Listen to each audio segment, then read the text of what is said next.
So anybody could be a mystic. Do you think, though, that technology is a good thing? You start becoming your own enemy in your own head. If there was one advice for the youth today, what would it be? So I just love to know like how you define joy.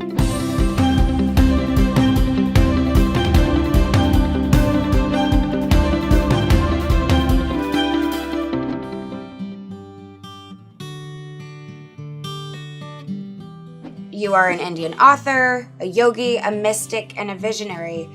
Can you describe what a mystic is for people who may not know? See, there are only two kinds of people in the world, mystics and mistakes.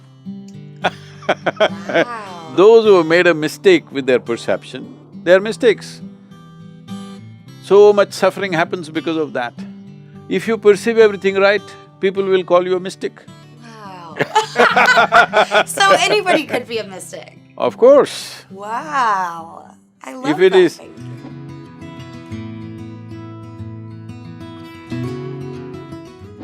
Do you think, though, that technology is a good thing or a bad thing? Technology is neither. The beautiful thing about technology is, if you learn to use it, it works for you. But who you are will decide how you use it, isn't it? But how do you So deal… what we need to fix right now in the world is, who are we? This is what we need to fix. We've all become many things which we are not. Essentially, we are born as life on this planet. Rest of the things are taught to us, isn't it? Stop teaching all this stuff which makes us something other than human beings.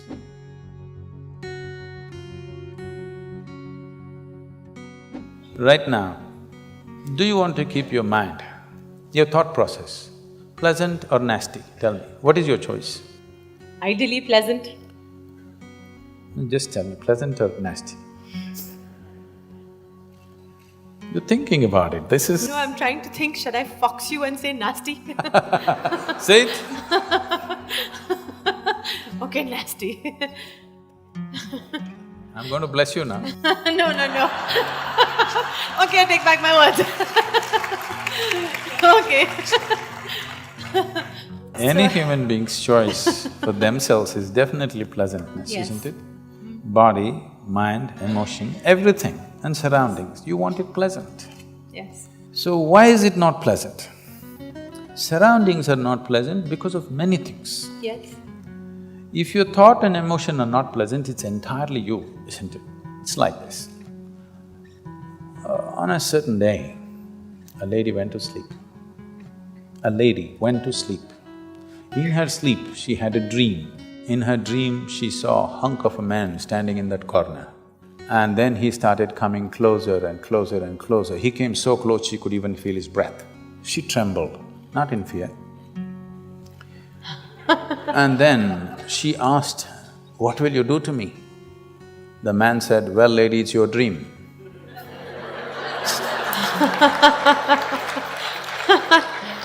I'm saying, what's happening in your mind is your bloody dream.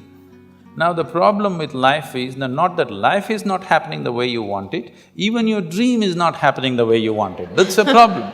I'm saying at least fix this, at least let the dream happen the way you want it.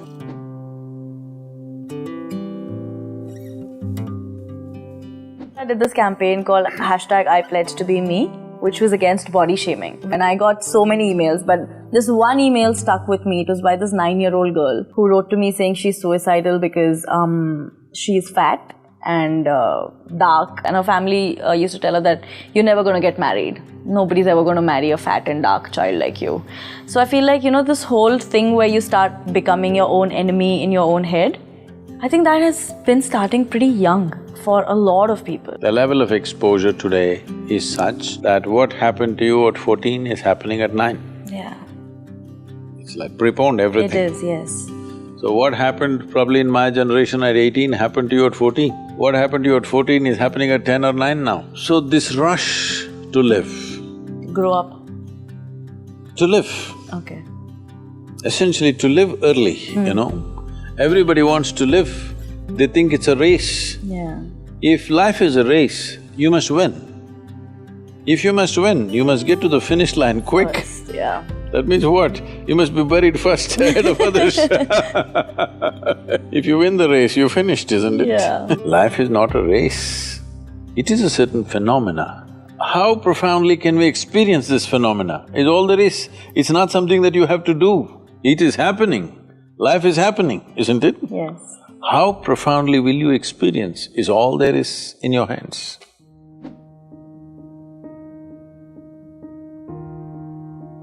Before coming to today's engagement, my 13-year-old daughter was asking me, could I ask a question? I'm like, sure. So this is from her picking up on this whole male-female that she is influenced by, given society and the narrative that has been played. And she said, I am curious to know if there was one advice for the youth today, what would it be? See, gender is a personal thing. I'm sorry, I'm putting it in a very basic way. Please. What is in somebody's pants is not my business or your business. It is only relevant in a few places like bathrooms and bedrooms and somewhere. In rest of the places, your gender is irrelevant. It's a question of your competence, what you can do, what you cannot do, what you're capable of, what you're not capable of. We need to bring the world to this place that what kind of body you have is not my business. Only in bodily relationships it matters. In rest of the time, it's not my business.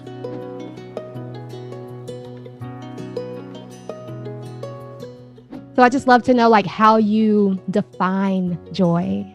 Well, if you could define it, it would not be worth pursuing it. Yes, I love that.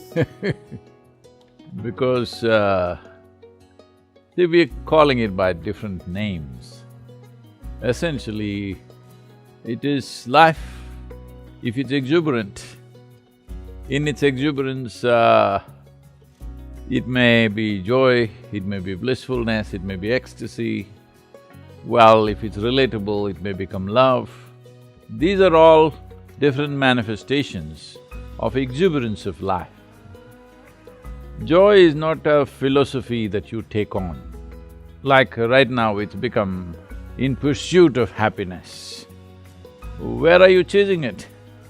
And why is it elusive? Because you think it's somewhere else. It's just that this life, when it functions in an exuberant manner, not in a depressed way, in an exuberant manner, that means if you open the cork, it is exuberant. If you close it and keep it, then it becomes depressed.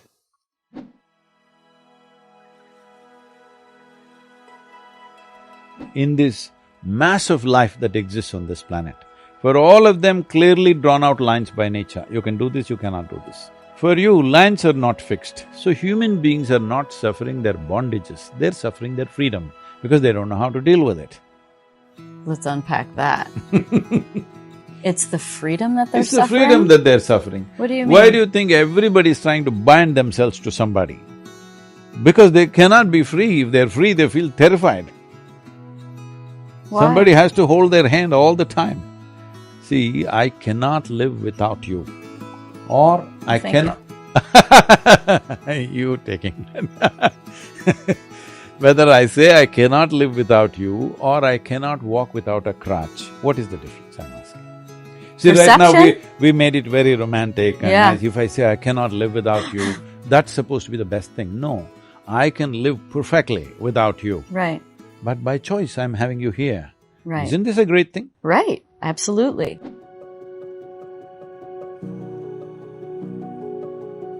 In many ways, a woman is like the flower of human species. A root is most important, but if a root doesn't flower, it'll feel frustrated.